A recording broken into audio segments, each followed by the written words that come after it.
कवन गाँव के ऊंची मंदिलावा, कवन गाँव के नीची मंदिलावा, कवन गाँव के ऊंची मंदिलावा, कवन गाँव के नीची मंदिलावा।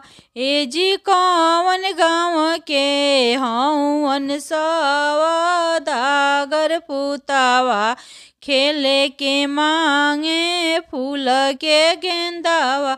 ए जी कवन गाँव के हवन सवादागर पुतावा, खेले के मांगे फूल के गेंदावा। एक ओरिया नैहर के लोगावा, एक ओरिया सासुर लोगावा। ए जी बीचवे में बैठेले दुलरुआ दुल्हा, खेले के मांगे फूल के गेंदावा। ए जी बीचवे में बैठेले दुलरुआ दुल्हा, खेले के मांगे फूल के गेंदावा।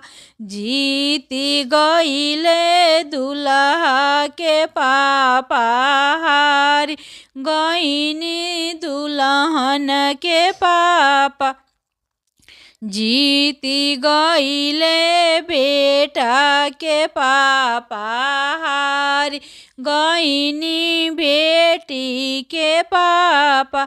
ए जी ताली ठोक के बैठेले दुलरुआ दुल्हा, पापा हमरो जीती गईनी।